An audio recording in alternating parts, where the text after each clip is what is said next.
I started off on my own, then I got respected. Put all my time into the grind and then I got connected. A few done turned their backs on me and I felt neglected. Now I'm moving on without them unapologetic. What's up, Truth Gang? Welcome back to the channel. For those of you who don't know what this channel is, I would like to say welcome to the Unapologetic Truth, where we speak the truth and don't apologize for it. Why? Because the truth never apologizes. Alright, today we're going to get to the collapse of the economy in America. I say for the last 2 to 3 years, we have seen the decline of America. We have seen the decline of the American infrastructure. We have seen the decline in American GDP. And also we have seen a decline in the housing markets. It's a lot of people that's going homeless in America. There's over 700,000 people in America who are experiencing homelessness right now, and that will rise sharply here in 2021 going into 2022.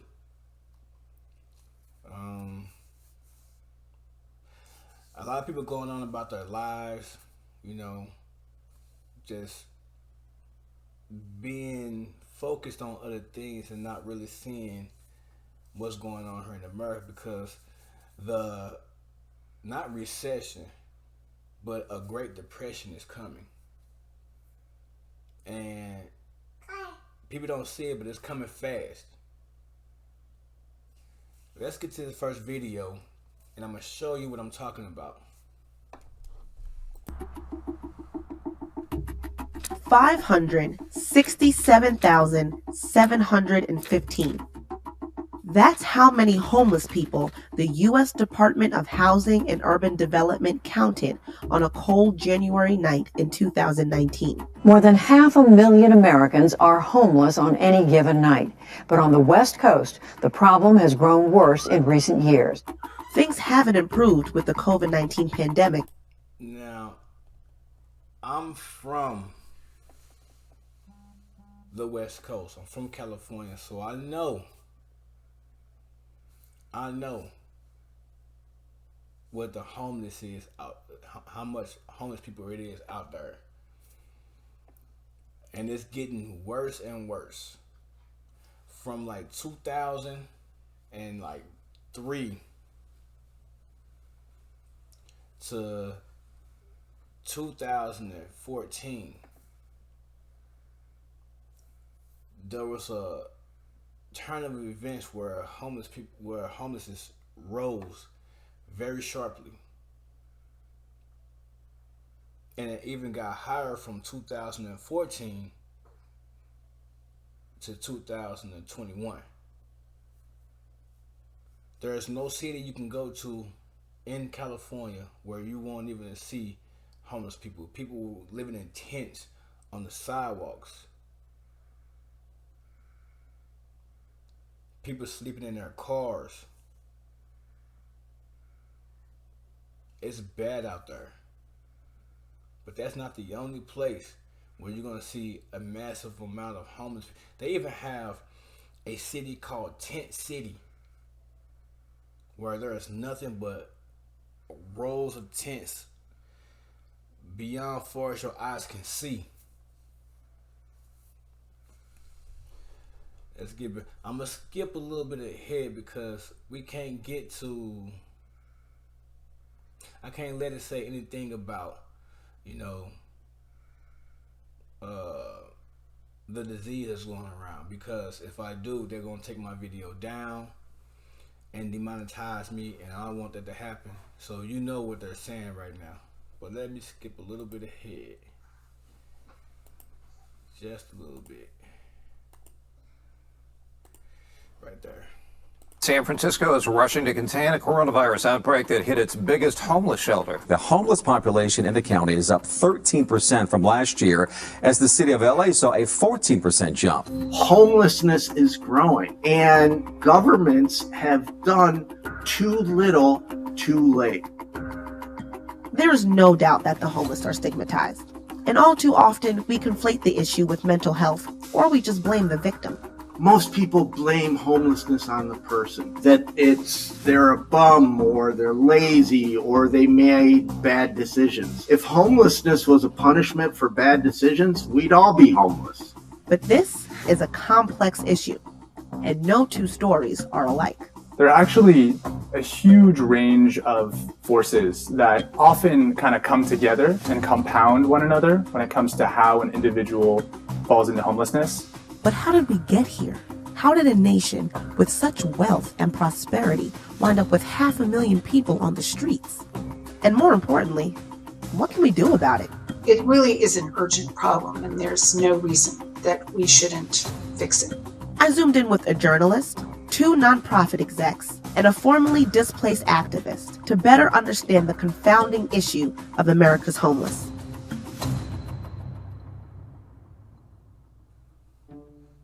Before we can understand American homelessness, we need to know a little bit about its origins. In America, a lot of scholars look to the period immediately following the Civil War as the emergence of homelessness. A lot of veterans were returning from the war and returning to very overcrowded, industrializing cities that were very short on. And that's a shame, because for a person to go to war for a country, fight for a country, put their life on the line for a country, and then return home and not have anywhere to go, not being well taken care of, that's terrible. That should say something about the country that person lives in.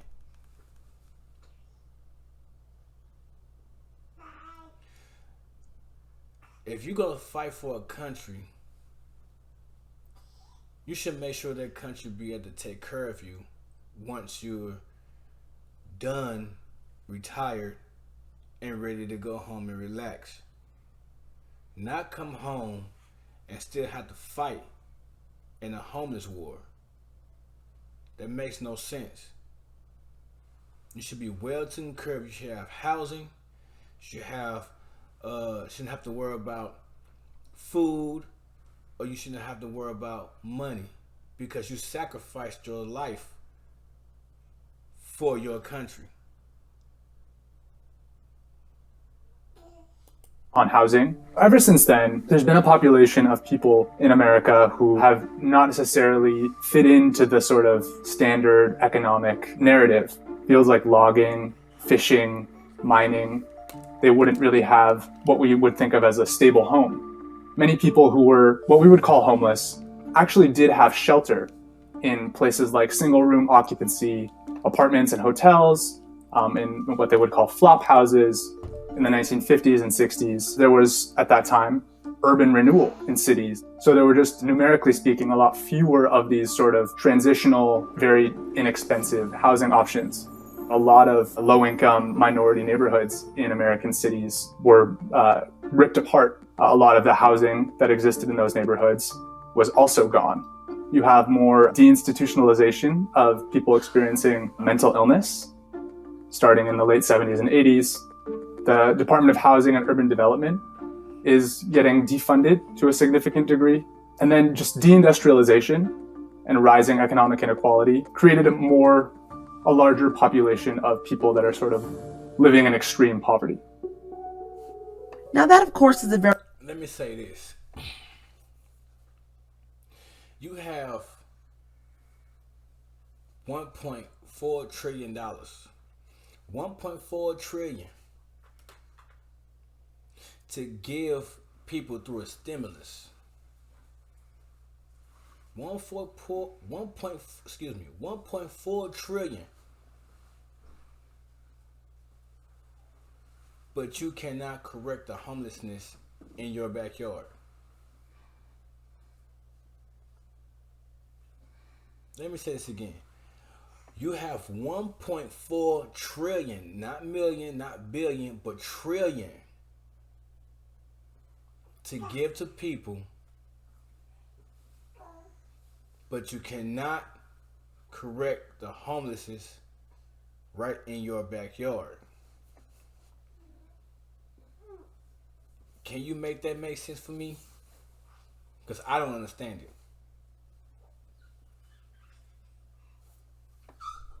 Very abridged version of the history of American homelessness. But the main takeaway seems to be that there is no one cause of the problem. The reason that people fall into homelessness is that there's basically a series of unfortunate events that befall them. Some of those include losing a job. They include domestic violence. That's a leading issue for women in particular and families. Returning from war and experiencing post-traumatic stress, losing benefits, whether healthcare or welfare, having a health problem that costs a huge amount of money and bankrupts somebody. If you mix one of those things, or add multiple of those forces together, add in addiction or mental health issues. While a multitude of factors can and do contribute to homelessness, what it really boils down to is right in the name: homes. Truth is, the leading cause of homelessness is the lack of affordable housing. People are not earning enough money to pay for the housing that's available, essentially. There are in California, not just in California, but across America, housing prices has rose at least 10% over the last decade.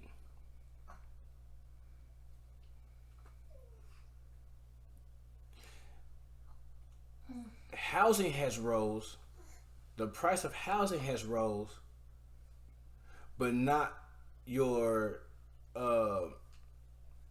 work pay. Let me say it again. Housing prices has rose, but not your work pay.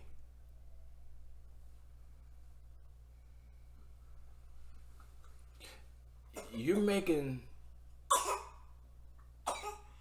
$13, $14, $15 an hour, and I'm not talking about people who's well off and who has money, who has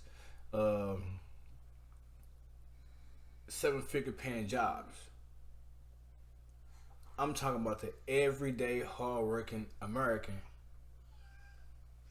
who works at warehouses, who works at grocery stores, who works at corner stores,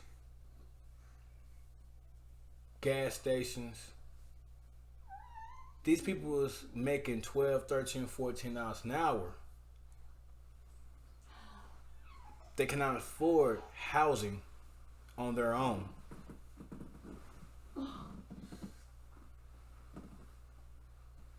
So as the housing prices rise every single year, more and more people cannot afford it, so more and more people become homeless.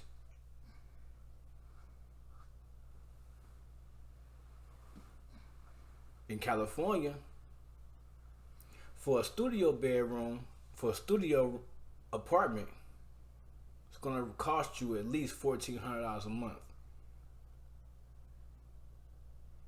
It's not including bills. It's not including the essential things you need like food, clothing, things to take care of your health. You can afford it on $13, $14, $15 an hour. So people have no choice but to slide into homelessness. Sleeping in your car or sleeping in a tent outside on the sidewalk. They blame the people, but the people is not the ones who the people need to be blaming. It is the system, it is the government who's the one needs to be blamed?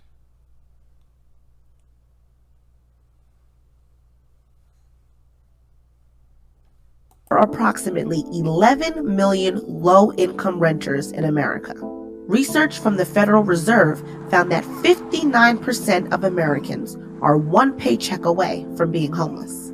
For every 10 of the lowest income renters, there's fewer than 4 apartments that are affordable to them. And so because there's such a shortage, we have nearly 8 million of the lowest income renter households, families, who are paying at least half of their income towards their rent. And many are paying much more. They're paying 60, 70, 80% of their income just to keep a roof over their heads. So it's sort of like a game of musical chairs. You have the chairs are getting pulled away, and there are just more people than there are chairs to sit in. COVID-19 has... Now, we see that homelessness is on the rise here in America. They say it's 500,000, but I believe it's way more than that. I believe it's 700,000 to 800,000 people who are homeless across America.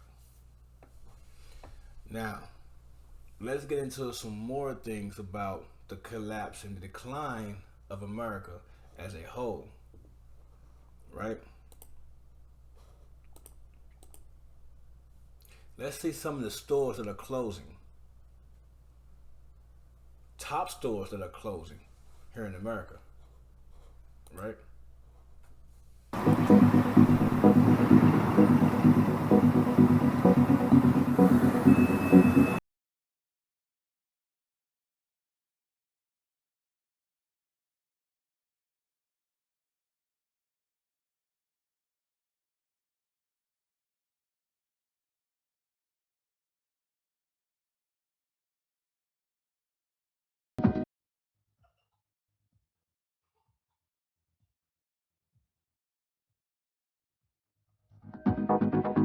As we see, JCPenney,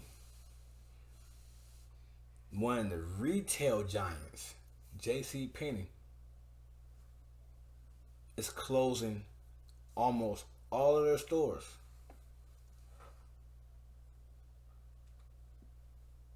This is how bad the economy is getting here in America. A lot of you need to wake up and see what's going on, because the stores are not closing all at once. They're slowly but surely closing one by one from each state across America. You're not really seeing the whole picture. You're not paying attention. JCPenney was one of the things that keeps the economy going.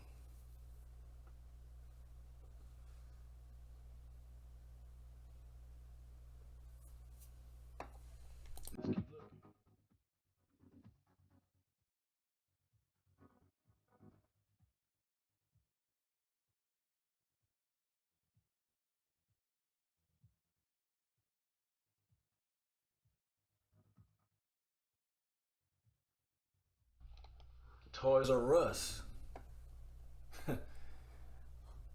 is one of the retail giants, and they're closing their stores all across America down.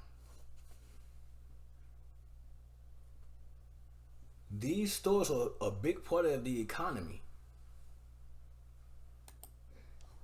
Let's see who else.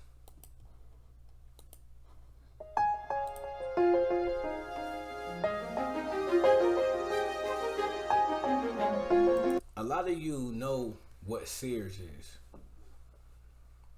Sears been around since I can remember. I grew up going to Sears.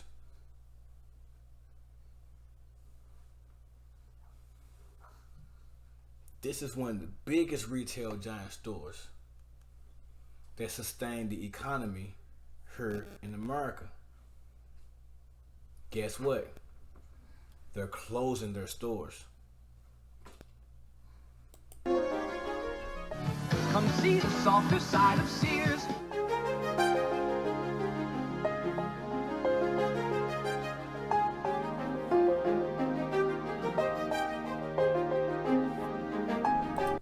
Sears been around before the internet was thought about. They've been around since the internet was thought about. Think about this.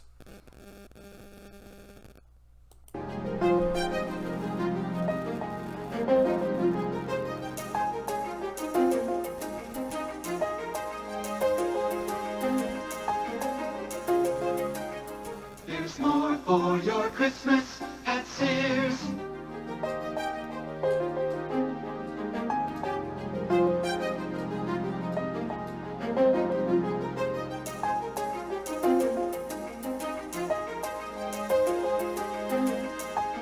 I don't want to grow up. I'm a Toys R Us kid.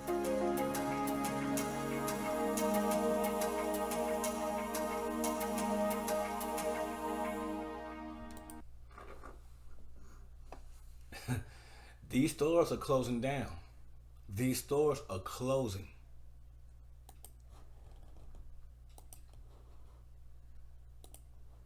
More of its stores. The company says it plans to shut down several locations as part of its right-sizing plans. The Macy's at Cambridge side closed for good in December, and another location. If you go to where, if you have Macy's somewhere in your city, and you go around or go over there right now, and you will see that Macy's stores are closed down. Closed.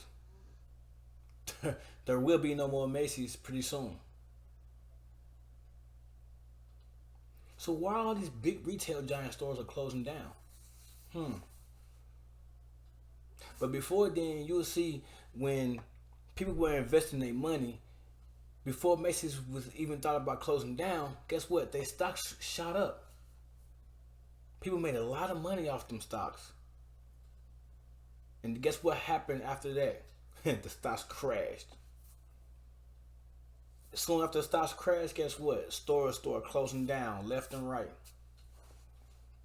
You can barely find a Macy's anymore.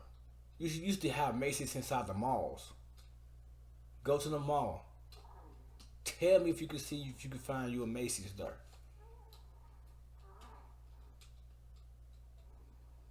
This economy is going down. America is imploding right before your eyes, and you cannot see what's right in front of you.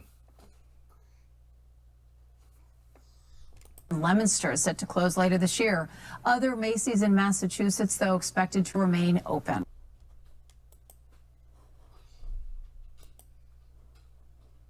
Let's see what else. Let's see what else. Walmarts are closed. Not all stores are open, and it's important to call and check first. And right now, hundreds of Walmarts are closed around the country. That includes all the Walmart locations in the immediate Jackson area and the one in Vicksburg. This is an interactive map. Both Sam's Club stores in the metro are open, though. And at one point earlier this week, around 500 Walmarts were closed because of the weather. But watch what I tell you. You saying they're closed because of the weather, but no, they're closing for good. I don't know if you remember, I think it was 2016, when 300 Walmarts across the United States closed down. They said it was due to plumbing. Plumbing. 300 Walmarts closed, and they said it was due to plumbing. Those Walmarts that closed down never reopened. These Walmarts that's closing down will never reopen. Mark my word, they're not going to reopen. See what else?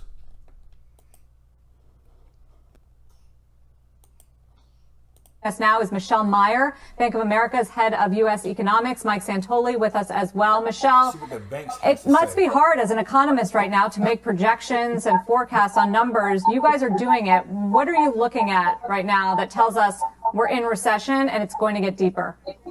Sure. So we're looking at high frequency data. We're looking at what we're seeing in markets. Financial conditions are extremely important in terms of being able to determine what we think we might see in the outlook. So we're relying on high frequency indicators, survey data, sentiment shifts, and also trying to take into account potential moves in policy as well.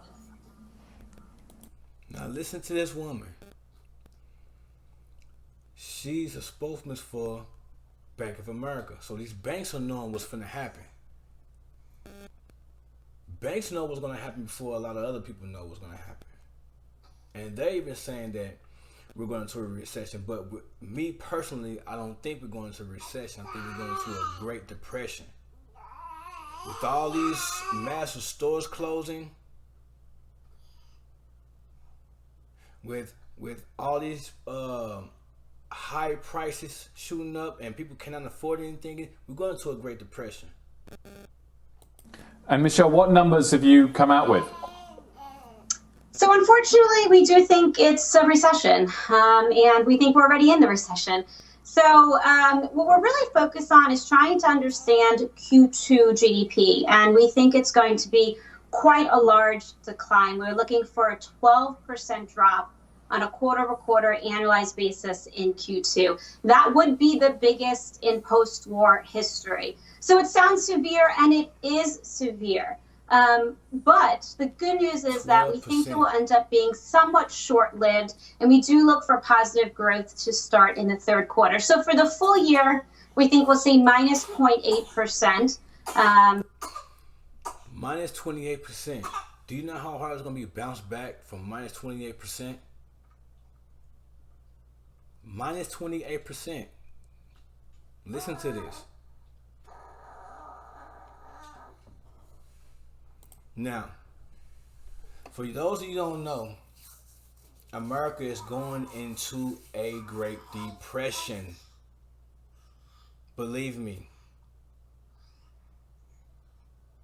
You thought 2020 was terrible? 2021 is going to be worse.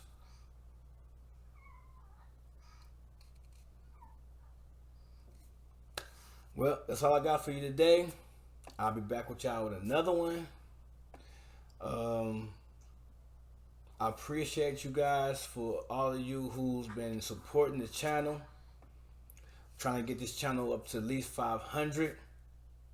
So please like, share, and subscribe. If you haven't subscribed yet, go ahead and push that button, that big red button down there. Also push the notification bell so you can get all of my content as I drop it.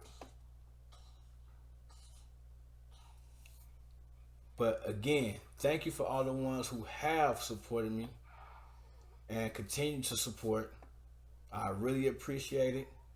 Please get other people to come to the channel if they want to get to know the truth about what's going on in the world around them. Share it with them. Tell them to subscribe. Tell your mother. Tell your brother. Tell your sister. Tell your uncle. Tell your cousin. Tell your cousin's cousin. Tell your brother's brother. Tell your teacher. Tell the people at the corner store. Tell the dude and them down the street. Go on Facebook and tell people. Go on IG and tell people. This is Unapologetic Truth. The home of the truth, where we speak the truth and we don't apologize for it. Why? Because the truth never apologizes. I'm out.